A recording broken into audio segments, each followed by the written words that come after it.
Pernah nggak kalian ngerasa, kalian sudah kerja lebih keras dari tahun lalu, gaji kalian naik, tapi kenapa beli rumah makin nggak masuk akal? Kenapa harga telur, bensin, dan kopi favorit kalian naik terus? Sementara nilai tabungan kalian di bank jalan di tempat saja. Banyak orang bilang, hemat pangkal kaya, tapi faktanya di tahun 2026 ini, menabung saja adalah cara untuk jatuh miskin. Kenapa? Karena ada sistem yang dirancang agar uang kertas kalian kehilangan nilainya setiap detik. Hari ini gua akan bongkar rahasia yang enggak diajarin di sekolah. Kita belajar di zaman Romawi. Kegagalan uang kertas di Cina sampai cara direksi bank besar seperti BCA memutar uang mereka. Kalau kalian mau sukses sebelum umur 30, ketika kalian nonton video seperti ini adalah termasuk investasi waktu yang terbaik yang pernah kalian lakukan. Catat, karena poin terakhir adalah kunci untuk membedakan kelas menengah dan orang kaya. Lalu, penjara uang dan sejarah. Dulu, uang itu jujur. Di zaman Romawi, mereka pakai koin perak murni. Tapi ketika raja-rajanya mulai rakus dan pengen perang terus, mereka mulai mencurangi uangnya. Kadar perak di koin dikurangi, dicampur logam murah. Hasilnya, harga barang melonjak tinggi. Ini adalah inflasi pertama di dunia. Lalu kita lihat di tahun 1971. Ini adalah momen paling penting dalam sejarah keuangan modern. Presiden AS Richard Nixon memutuskan kalau dolar enggak lagi dijamin sama emas. Karena dulu tiap uang yang dikeluarin di belakangnya itu ada emas. Sejak saat itu, uang yang kalian pegang sekarang itu cuma kertas yang diberi nilai oleh janji pemerintah. Masalahnya, pemerintah bisa cetak kertas itu sebanyak mungkin. Semakin banyak yang dicetak, semakin nggak berharga uang di dompet kalian. Inilah alasan kenapa kakek kita dulu bisa beli tanah pakai beberapa koin. Tapi sekarang, kita butuh miliaran rupiah untuk satu petak kecil. Investasi itu bukan lagi pilihan, tapi cara untuk bertahan hidup. Matematika kekayaan atau kalian mungkin pernah dengar compound interest atau bunga berbunga. Albert Einstein menyebut ini keajaiban dunia yang ke-8. Tapi kenapa banyak orang yang gagal memanfaatkannya? Karena mereka nggak sadar. Lu lihat grafik ini di tahun 1 sampai ke 5. Investasi lu mungkin kelihatan nggak gerak. Lu mungkin cuma dapat recehan. Di sini 90% orang menyerah dan narik uangnya untuk beli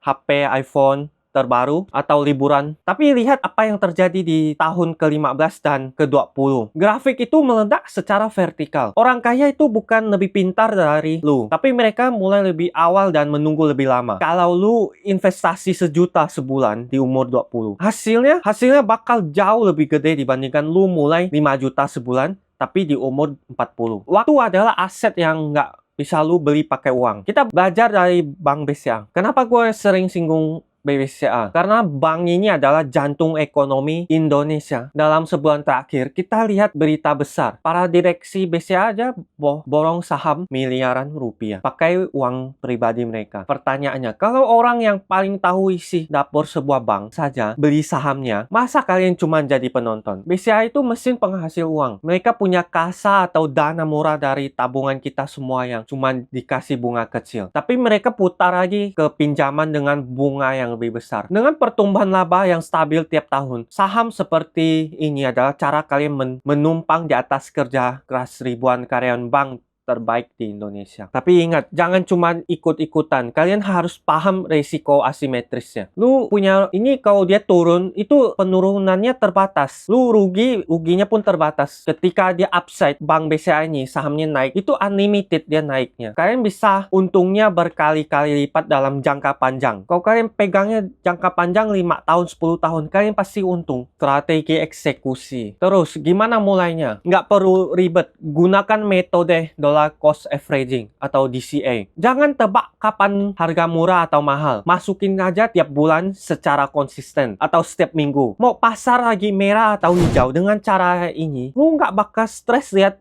berita ekonomi. Lu justru bakal senang kalau harga turun karena lu bisa beli lebih banyak lagi sahamnya. Ibarat HP iPhone lagi diskon 10%, 20%.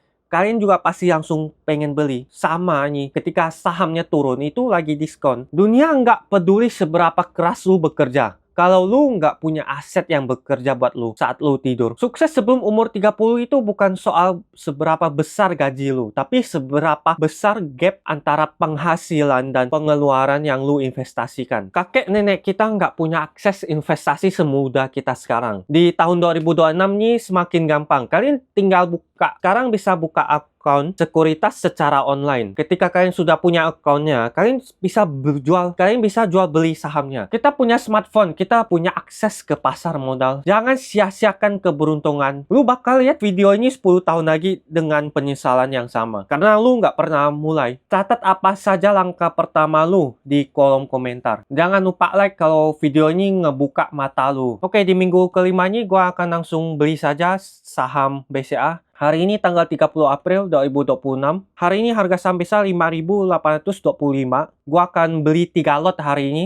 Gua akan cicil terus setiap minggu. Gua akan borong terus saham BCA setiap minggunya. Oke, gua akan langsung pencet buy saja. 3 lot, buy, konfirmasi. Oke, seperti yang kalian lihat di sini sudah berhasil sebanyak 3 lot. Sekarang di akun portofolio ini punya 21 lot BCA, minus 18%. Nggak apa, dia turun, gua tetap akan buy terus, tetap cicil, tetap borong setiap minggunya. Karena gua bukan lihat harga yang sekarang, gua lihat harga di masa depan.